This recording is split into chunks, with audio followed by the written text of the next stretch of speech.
ముందున్న పెద్దలందరికీ కూడా నమస్కారం. పాఠం చెప్పడానికి కొన్ని పీరియడ్లు అనుకూలంగా ఉంటాయి. 7వ పీరియడ్ 8వ పీరియడ్ పాఠం చెప్పడం చాలా కష్టమైన పని. ఎందుకంటే పిల్లల్ని ఆకట్టుకోవడం ఏమంత సామాన్యమైన పని కాదు ఆ సందర్భాల్లో. అందుకే గణిత ఉపాధ్యాయులు అట్లాంటి వాడు సైన్స్ ఉపాధ్యాయులు మొదటి పీరియడ్ ఏం చేసుకుంటారు, మా బోటి లాంగ్వేజ్ టీచర్లు ఏం చేస్తారంటే చివరి పీరియడ్ కూడా వేస్తారు.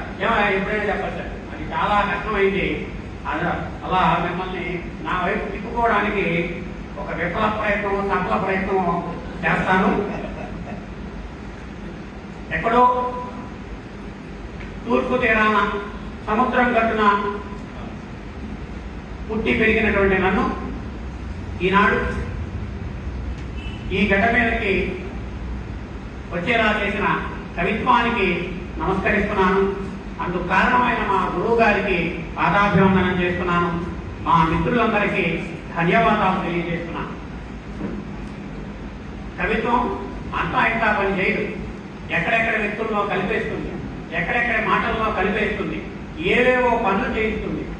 ఇక్కడే ఉండి ఎక్కడో ఉన్నటువంటి వ్యక్తిని తిట్టిస్తుంది. ఇక్కడే ఉండి ఎక్కడో ఖండాల అవతల ఉన్నటువంటి వ్యక్తిని ప్రేమించేలా చేస్తుంది. ప్రేమ ద్వేషము అన్ని కవిత్వం చేస్తుంది. అన్నిటికీ మించి ఇందాక భాస్కర్ గారు చెప్పినట్టు చిటికడంత ప్రేమ కోసం మనిషి జీవితాంతం తప్పిస్తుండేది దేనికోసం అంటే కేవలం అంటే డబ్బు కోసం కాదు, పెద్ద పెద్ద మేడల కోసం కాదు, ఇంక్రిమెంట్ ఉద్యోగాల కోసం కాదు, చిటికెడంత ప్రేమ కోసం. ఆ ప్రేమ లేక ప్రేమరాహిత్య సమాజంలో బతుకుతున్నటువంటి మనమంతా ఆ ప్రేమ కోసం తలడిల్లిపోతూ ఉన్నాం. కేవలం దాని మీదనే సృష్టి నిలబడి ఉన్నది. ఏక స్తంభం మీద ఒకటి స్తంభం మీద అని మనం పాఠకాలంలో కథల్లో చదువుకున్నట్టు ఈ ప్రపంచం ప్రేమ అనే ఒంటి స్తంభం మీద నిలబడి ఉంది. ఆ పిల్లలు కూలిపోతూ ఉంది. నాడు సమాజం అంతా సముద్రంలో పడిపోతూ ఉంది. ఈ క్రమంలో మా అవార్డు డాక్టర్ రాజయ్య కవితా పురస్కారాన్ని 2025వ సంవత్సరానికి గాను శ్రీమతి సుధామురణి గారికి మేము ప్రకటించాం. చాలా సంతోషం వేసింది. ఆవిడ ఇందాక ఇప్పుడు గోపాల్ చెప్పినటువంటి వైష్ణవి శ్రీ గారి లాగా బయటపడే మనిషి కాదు, లోపలి మనిషి. ఈవిడ బయట గొంతుక ధిక్కార స్వరం, ఆవిడ లోపలి గొంతుక. లోపల మనిషి అంటాం చూడండి, అట్లా అన్నమాట. కవిత్వం కూడా అలాగే ఉంటుంది. లోపలికి వెళ్లే కొద్ది ఎంతో లోతైనటువంటి భావాలు, సరిచేటువంటి భావాలు. వాత ఎలా పడుతుంది అంటే మా గురువు గారు చెప్పేవారు, ఈ గురువు గారు మా మంత్రశాస్త్ర గురువు గారు చెప్పేవారు, మహాకాళి ఉపాసన చేస్తున్నప్పుడు నీకే వాతలు పడిపోతుంటాయి రా అంటే ఎవరు పడతారు స్వామి అనేది. అదంటే తెలియకుండానే అమ్మవారు 4 వాతలు వేసుకుని తెలుసుకోమనేవాడు. అట్లా ఈ కడియాలని వాక్యం ఒకటి పుస్తకం చదువుతూ ఉంటే మనకు తెలియని వాతలు పడుతూ ఉంటాయి. ఎందుకంటే ఇందులో చెప్పినటువంటి పురుష ప్రపంచం అంతా కేవలం వాళ్ళ ఇంట్లో గురించో, పక్కింట్లో గురించో, వాళ్ళ నాన్న గురించో, వాళ్ళ తమ్ముడు గురించో, ఇంకొకరి గురించో కాదు. చెప్పినటువంటి పురుష ప్రపంచం అందరి గురించి ఇందులో నేను నాకు చెప్పినట్టే ఉంటుంది, మీరు చదివితే మీరు చెప్పినట్టే ఉంటుంది. చెప్పే స్వరం కేవలం సుధాని మాత్రమే కాదు, సమస్త స్త్రీ జాతి ప్రపంచంలో ఉన్నటువంటి అందరి స్త్రీల పక్షాన వకాల్తా ముచ్చుకొని చెబుతున్నటువంటిది ఆ స్వరం. అందుకే ఇది కేవలం తన జీవితంలోనేనా లేకపోతే ఇంకొకటా కాదు, ప్రతి వ్యక్తి జీవితంలో ఉన్నటువంటి సంక్షోభాలని, ప్రతి జీవితంలో ఉన్నటువంటి సంఘర్షణల్ని అక్షరబద్ధం చేయడమే కవిత్వం. ఈనాడు ఎక్కడో ఉన్నటువంటి విషయాల గురించి రాయక్కర్లేదు. నీకున్నటువంటి బాధలు, నువ్వు పడుతున్నటువంటి బాధలు, నువ్వు చూస్తున్నటువంటి సంక్షోభాలు, నీ చుట్టూ జరుగుతున్నటువంటి అమానవీయ సంఘటనలు, వీటిని కవిత్వం చేయాలి. నువ్వు ఎక్కడి నుంచి వచ్చావు, నీ మూలాలేంటి, నీ మనసులో నువ్వేంటి, నువ్వు ఏం అవ్వాలనుకుంటున్నావు, సమాజం ఎలా నీకు కనిపిస్తోంది, ఈ కోణంలోంచి కవిత్వం రావాలి. అదే నిలబడుతుంది. దాన్ని మనం అస్తిత్వం అన్నాం, అస్తిత్వ ఉద్యమాలన్నాం. మనం ఇంకొక మాట కూడా వింటూ ఉంటాం, అస్తిత్వ ఉద్యమాలు నీరుగారిపోయాయి అని ఒక కామన్ ప్రకటన మనం చూస్తూ ఉంటాం. ఎక్కడుందా స్త్రీవాదం? ఎక్కడ ఉంది స్త్రీవాదం లేదు, ఏమీ లేదు, ఆడవాళ్ళు ఇబ్బంది పెడుతూ ఉన్నారు, కావాలంటే చూడు పురుషులు ఆత్మహత్య చేసుకుంటారు అనేవాళ్ళు ఉన్నారు. పురుషులు 3 ఆత్మహత్య చేసుకుంటే 30,000 మంది స్త్రీలు ఆత్మహత్య చేసుకోకుండా ఉంటారు అంతకుముందు. ఆ 30,000 మంది వార్తలు, ప్రకటనలు పత్రికల్లో రావు, టీవీల్లో వినపడవు, ఫ్లాష్ ఫ్లాష్ ఫ్లాష్ ఫ్లాష్ అంటూ మనకి వినపడదు. కనుక అందరూ ఏమనుకుంటారంటే అస్తిత్వ ఉద్యమాలు అయిపోయినాయి, లేవు. దళిత వాళ్ళని ఎక్కడ ఎవరే ఈ రోజుల్లో దళితులు అంటూ ఉండేదంటే ఇంకా చెప్పాడు గోపాల్, ఇళ్ళు సంగతుల విషయాలు అట్లంతా, పెళ్లి ఇళ్ళు అలాంటి విషయాలు. అస్తిత్వ ఉద్యమాలు, తెలంగాణ ఉద్యమం ఉంది, ప్రాంతీయవాద ఉద్యమం. తెలంగాణ ఉద్యమం 10 ఏళ్ళు అయితే హాయిగా ఉందిగా, ఇంకెక్కడ తెలంగాణ ఉద్యమం అని అనవచ్చు. నేను ఉద్యమం ఎప్పటికీ ముగియదు. ఏ ఉద్యమమైనా ఉద్యమాలకు ముగింపులు ఉండవు, ఉద్యమాలకు ప్రారంభాలే కానీ ముగింపులు ఉండవు. అయితే ఆ ఉద్యమాలు దారి మళ్ళీ కాస్త మలుపు తీసుకొని నది నేరుగా ఉత్తరం నుంచి దక్షిణానికి వస్తూ హఠాత్తుగా గోదావరి తూర్పు వైపు తిరుగుతుంది. నది తిరిగినట్టుగా ఉద్యమాలు కొంత వైపుకి మడుతాయే తప్ప పూర్తిగా నిస్సారమై ఆగిపోవు. అలాగే స్త్రీవాద ఉద్యమం కానీ, దళితవాద ఉద్యమం కానీ, ప్రాంతీయవాద ఉద్యమం కానీ, మైనారిటీవాద ఉద్యమం కానీ, వాదాలు ఉద్యమాలు కొనసాగుతూనే ఉంటాయి. ఎక్కడో ఒక చోట ఎవరో ఒకరు రాస్తూనే ఉంటారు. ఎప్పటిదాకా రాస్తుంటారు? ఆ చివరి కన్నీటి బొట్టు ఆగిపోయేంత వరకు. తిలక కవిత చెప్పారు సార్, అప్పటిదాకా ఉద్యమాలు వస్తూనే ఉంటాయి. ఇప్పటికీ ఎప్పుడో విమల రాసింది, నిర్మల రాసింది, హైమావతి రాసింది, ఇంకొక ఆమె రాసింది అని మన పుస్తకాల్లో చదువుకుంటున్నామే తప్ప ఇప్పటికీ ఆ ఉద్యమం తాలూకు ప్రతిఫలనం ఇలాంటి పుస్తకాల్లో కనిపిస్తూ ఉన్నది అంటే సమాజం ఏమాత్రం ఇసుమంతైనా మారలేదు అన్నది వాస్తవం. కనుక ఈవిడ తన కవిత్వం గురించి తను ఏమనుకుంటుంది, తన ఎజెండా ఒకటి చెప్పారు. తన గురించి తాను ఒక రాజ్యాంగానికి పీఠిక రాసుకున్నట్టు ముందు మాటలో రాశారు. నిజానికి ఇలా వాక్యాలుగా రాశారు కానీ పక్కకు రాసిన అద్భుతమైన కవిత లాంటి చూసాం. కవిత్వం నా లోపలి గొంతుక, కవిత్వం నన్ను నిద్రపుచ్చే జోలపాట, కవిత్వం నా నిద్రను తట్టి లేపే మేలుకులు, కవిత్వం నా అనేక ఉద్వేగాల సంఘర్షణల ప్రశ్న సమాధానం. అవును, కవిత్వం నాకు అమ్మ, కవిత్వం నాకు నాన్న, కవిత్వం నాకు అన్నీ. ఆవిడ రాసుకున్నటువంటి ప్రియాంబులు అంటే రాజ్యాంగానికి మనం అట్లా ముందు మాటలో రాసుకున్నటువంటి విషయం. కవిత్వం నిద్ర పుస్తుందట, మేలు కొలుపుతుందట, కవిత్వం ప్రశ్నిస్తుందట, సమాధానం ఇస్తుందట. అది మనం ఎదుర్కొనేటువంటి కోణంలోంచి ఉంటుంది. కనుక ఈ పుస్తకంలో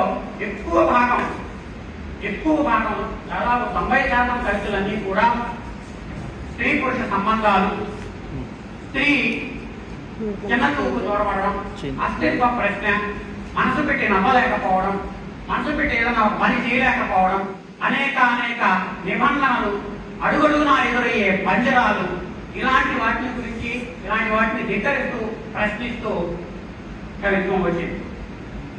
స్త్రీవాదంలో సాధారణంగా విభాగం చేసుకున్నప్పుడు కొన్ని వస్తువులు మనం వస్తాయి.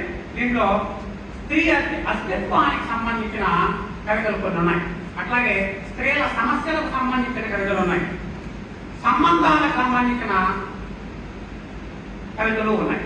అయితే ఈవిడ గొంతుక ఎలాంటిది అంటే చంపండి, నరకండి, పొడవండి అనే తీవ్రమైన గొంతుకు కాదు, ఆలోచించమనే గొంతు. కట్టెత్తుకొని మీదకు పోతే పరిష్కారం జరిగిపోదు. ఒక అమ్మాయి మీద యాసిడ్ పోతాడంటే వాడిని పొడిచి దారిలో ఉరిచేయండి. మనవాడు మెసేజ్లు పెడుతుంటారు వెనకాల కామెంట్లలో, వాడిని నడి రోడ్డు మీద ఉరిచేయండి, వాడిని నగ్నంగా చేసి వాడిని కత్తిరించండి, ఇట్లాంటి మాటలు చెప్తుంటారు. అట్లా తెలిస్తే రాదు. సమాజంలో మార్పు ఎప్పుడు వస్తుందంటే, ఒరే నాయన ఆలోచించండి రా, ఆలోచన కలిగించండి. ఉపాధ్యాయులుగా ఉన్నవాళ్ళు పిల్లల్లో ఆలోచన కలిగించండి, పెద్దవాళ్ళు తమ తర్వాత తరాల వాళ్ళకి ఆలోచన కలిగించండి, నీ పక్కింటి వాడికి నువ్వు ఆలోచన కలిగించు. ఆలోచన కలిగించడం అనేది సమాజంలో మార్పు కలగడానికి బీజం లాంటిది. కనుక స్త్రీ పురుష సంబంధాల సౌభ్రాతృత్వం, ఆ పటిష్టత ఏర్పడడానికి ఏం చేయాలి? ఆలోచన రేకెత్తించాలి. ఆ ఆలోచన రేకెత్తించే కవిత్వం ఇందులో పుష్కలంగా ఉంది. అస్తిత్వానికి సంబంధించి కొన్ని చాలా తక్కువగా మాట్లాడడం చాలా కష్టం సుమండి. ఇందాక సమయ నియంత్రణ అని చెప్పారు కదా. చూడండి, స్త్రీ అస్తిత్వ అందులో చెప్పారు కదా 8వ గ్రేడ్ పాఠం. అక్కడ స్త్రీవాదానికి సంబంధించి లక్ష్యపూర్వమైనటువంటి సమస్త లక్షణాలు కలిగి ఉన్నటువంటి కవితగా నేను దీన్ని భావిస్తాను. అక్వేరియం పేరులోనే చెప్పేశారు అంతే. పేరు పెట్టడం, శీర్షిక పెట్టడంలోనే కవిత చాలా గొప్పగా మనం నిర్ణయం చేసేయాలి. దాంట్లో ఉన్నటువంటి కథ అక్వేరియం అంటే అయిపోయింది. దానికి ఇదంతా చెప్పక్కర్లేదు, ఆ పేరు చెప్పేసి. అక్వేరియంలో చేపలాగా స్త్రీ బతుకు అన్నది. అందమైన చేపలు తీసుకుంటాం, బజార్లో కొనుక్కొచ్చుకుంటాం, దానికి మేత వేస్తాం, రాళ్ళు వేస్తాం, కానీ ఎక్కడ ఉంటుంది? అక్వేరియంలోనే ఉంది, అక్కడే ఉంది, బంధింపబడి ఉంది. దాని స్వేచ్ఛను నువ్వు హరించావు. అక్కడక్కడే తిరుగాడడం ఏమంత బాగుంటుంది ఏమిటి? అక్కడక్కడే తచ్చాడటం ఎంతో నరకంగా ఉండదా ఏమిటి? ఇట్లా అంతా కూడా చెప్పుకొచ్చి చివరగా చూడండి. మీది పొలుసులు నచ్చి అందగట్టెనని మెచ్చి బంధించిన ఓ చేయి, నాకు ఓ మనసుంది, కాస్త స్వేచ్ఛను అది కోరుతుంది. నీదేం పోతుందో అర్థం కాలేదు, నాకు స్వేచ్ఛను ఇస్తే. నీకేం వస్తుందో తెలిసి రాలేదు, నీ సంతోషం కోసం నా సంతోషాన్ని హరిస్తే. ఇక్కడ స్త్రీని ఒక చేపలాగా పోల్చి, మీద పొలుసులు నచ్చి. ఆ చేపలు మనం కొనుక్కునేటప్పుడు లేదా అమ్మాయిని పెళ్లి చూపులు పోయేటప్పుడు చూసేటప్పుడు ఏం చేస్తాం? ఫస్ట్ ముందు కలర్ కనపడాలి, జడ పొడుగుగా ఉందా లేదా కనపడాలి, తర్వాత ముక్కు మొహం బాగుందా లేదా కనపడాలి, పలు వరుస నాలాగా గందరగోళంగా లేకుండా చక్కగా ఉందా లేదా కనపడాలి. ఏ కదా మనం చూస్తున్నాం, చూస్తున్నాం తప్ప లోపల మనసును మనం చూడటం లేదు. అట్లా పొలుసులు నచ్చి చేపలు తెచ్చుకొని పెంచుకుంటున్నాము, దాన్ని బంధించినట్టుగా మనం చూసుకుంటున్నామే తప్ప ఇంకొకటి కాదు. ఇది స్త్రీ అస్తిత్వవాద ఉద్యమంలో కీలకమైనటువంటి పాయింట్. ఇలాంటి చాలా ఉన్నాయి, ఒక్కొక్కటి మాత్రమే. అట్లాగే స్త్రీల సమస్యల గురించి బయటకు పోతే జనాలు మాట్లాడే మాటల గురించి కావచ్చు. తర్వాత స్త్రీవాదం వచ్చిన తర్వాత అసలు మాట్లాడకూడదు, భూయమ్మ మాట్లాడితే ఏమవుతుందో అనుకునే కొన్ని విషయాలు, బహిష్ట విషయాలు ఉంటాయి. అసలు చాలా మంది ఇళ్లలో మగవాళ్ళు ఆ మాట వినకూడదని పిల్లలు ఉంటారు కదా, మనం ఏమంటాం శానిటరీ ప్యాడ్ అవి డైరెక్ట్ బజారు అక్కడికి పోయి ఏమంటాం విస్పర్ ఆడుతా ఒకటి అంటారు. నేను ఖచ్చితంగా ఆయన ఏం రోజులు దాన్ని భక్తంగా మళ్ళీ ఇస్తాడు. దేనికదా కాయకూరలు చూస్తున్నాం, మామూలుగా వేయండి నేను చేతి పట్టుకుని అట్లాగే తింటా వేస్తాను. మా పిల్లలు చూస్తారు, అందరూ చూస్తారు, ఏం ఇబ్బంది దాని గురించి దాచి పెట్టుకోవాల్సిన అవసరం లేదు. చాలా మంది మగవాళ్ళు శానిటరీ నాప్కిన్స్ కొనరు, పట్టారా నువ్వు అంటే అట్లాంటివి అది మాయ పని కాదు, ఆడ పని మగ పని అని విభాగం చేసేసినటువంటి ఎన్ని సమస్యల్లో ఉన్నాయి. ఆ భవిష్య గురించినటువంటి కవితలు 3-4 ఇందులో ఉంటాయి. అంటే మాట్లాడుకోకుండా దాచిపెట్టుకోవాల్సిన అవసరం లేదు ఈనాడు. ప్రతిదీ బహిర్గతమే. అది ఏది ప్రతి బహిర్గతం. మాకు నొప్పి కలిగించేది మేము ఎందుకు దాచిపెట్టుకోవాలి? ప్రతిదీ బయటకు చెప్పాలి. చెప్తేనే కదా నొప్పి తెలిసేది. డాక్టర్ గారికి పోతే ఏం చేస్తావు? గమ్మగా మొహం చూసి డాక్టరు స్కానింగ్ తీసి నీకు ముక్కు నెక్కుంది లేకపోతే నీ మూతి నెక్కుందని చెప్తాడా? చెప్పడు. నువ్వు నోరు చెప్పుకోవాలి, అయ్యా నాకు ఇంటుంది, నేను ఇట్లా బాధలు పడుతున్నాను. చెప్పుకునేటువంటి అవకాశం కూడా సమాజం స్త్రీకి ఇవ్వడం లేదు అన్నది ఖచ్చితమైనటువంటి వాస్తవం. నువ్వు ఆపమా సారిగానే ఏం చేస్తున్నావు? ఇంట్లో ఎంతో పనుంటది, ఏం చేస్తున్నావు ఇంట్లో? అంతకు మించి పెద్ద పంగేం కూడా చేస్తున్నావు నువ్వు. నేను కూడా సరిగ్గా అన్నమాట. అందుకే చెప్పాను కదా, వార్తలు పడుతూ ఉంటాయి. ఈ కవిత్వం చదువుతూ ఉంటే వార్తలు పడుతూ ఉంటాయి. నేను కూడా ఈ మాట అనేవాడే కదా. మా యాభై మళ్ళా టీచర్ నాలాగే కను పని చేస్తుంది. అయినప్పటికీ ఒక్కటే చేస్తుందయ్యా లోకం మీద అంటుందా నేను కదా. ఇదానికి పురుష అహంకారపూరితమైనటువంటి మాట. కాళ్ళు ఎప్పుడు అది ఒక లోకం మీద ఈ ఒక్కటే పిల్లల్ని పెంచుకున్నట్టు, ఈ ఒక్కటే ఉద్యోగం చేస్తున్నట్టు అంటానే. ఆ తర్వాత ఆమె ఏమంటారు సంగతి వేరే విషయం అనుకోండి. అవన్నీ కూడా నేను భరిస్తాను. ఎందుకంటే నా కవిత్వం చదువుకున్నవాడిని కాబట్టి, శ్రీవాదం చదువుకున్నవాడిని కాబట్టి కాస్త అది భరించాల్సిన తప్పదు. భరించడం కాదు, స్వాగతిస్తాం అన్నమాట. అట్లా ఈ సమస్యల గురించి 119 ఒకటి చూడండి. లాస్ట్ 7 అనే ఒక కవిత ఇంగ్లీష్. నెలలోని 23 రోజులు భలే ఉంటాను, తాత ముత్తాతలు గీసిన గీతల్లా ఓర్పుకు మారు పేరుగా, సహనానికి చిరునామాగా, భూమాత తర్వాత భూమాతగా నన్ను నేను మోస్తుంటాను. ఆ 7 రోజులు పరిస్థితికి సంబంధించినటువంటి ఆ కార్యక్రమానికి ముందు మొదలవుతూ ఉంటాయన్నమాట. నొప్పులు, శరీరం అంతా నొప్పులు. ఆడవాళ్ళు చెప్తూ ఉంటారు, ఇదిగో నాకు కాళ్ళు నొప్పులు ఉన్నాయి, నాకు చెస్ట్ పెయిన్ వస్తూ ఉంది, తల తిరుగుతూ ఉంది, వాంతులు అయినట్టుగా ఉంటున్నాయి అని అన్నీ మనం మగవాడు అర్థం చేసుకోవాలి. నువ్వు ఒక్కదానేనా, ప్రతి వాళ్ళకి అయ్యేది కానివమ్మా అని మనం పక్కగా ఎక్కేస్తున్నామే తప్ప ఆ స్త్రీ పడుతున్నటువంటి వేదనను అర్థం చేసుకునే ప్రయత్నం కొంచెం మనం చేయడం లేదు అంటూ అక్కడ లాస్ట్ కోసం చూడండి. ఈ వారం గడిస్తే మళ్ళీ నేను పూర్వపు నేనునే, మరో వారం వచ్చేదాకా అప్పుడు మళ్ళీ ఆ నేనుని ఎక్కడన్నా దాచేయాలి. ఈ 7 రోజులు నేనుంటే అది నేను కాదు. ఆ రోజు పడే చిరాకు, ఆ రోజు ఆ సందర్భంలో ఆడవాళ్ళు రైతు అంటే కోపం వచ్చేస్తూ ఉంటుంది, ఊరికే అరిచేస్తూ ఉంటారు. దాన్ని అర్థం చేసుకోవాలి, ఆ కోపం తాలూకు విషయాన్ని అర్థం చేసుకోవాలి. తర్వాత స్త్రీ పురుష సంబంధాల గురించి ఒక కవిత ఉదహరించి ఈ ప్రసంగాన్ని ముగిస్తాను. 3వ వస్తువు స్త్రీ పురుష సంబంధాలు ఎట్లా ఉన్నారు, ఏం కోరుతూ ఉన్నారు.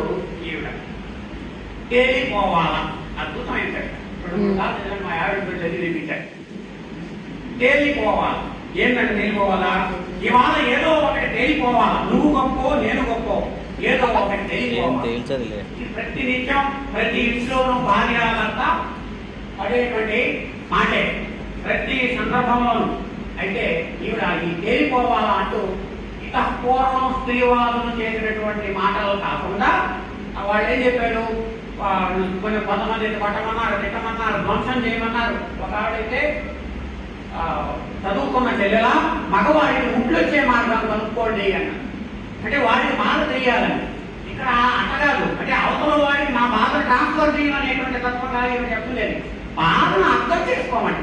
ఇంకా చెప్పాను కదా, వాడిని వాడేదో చేస్తే వాడిని చంపడం, మరకడం, ముక్కలు ఖండఖండాలు చేస్తే జరగదు, ఆలోచన మార్పు జరగాలి అంటే ఆలోచన మార్పు గురించి చెప్పేటువంటి.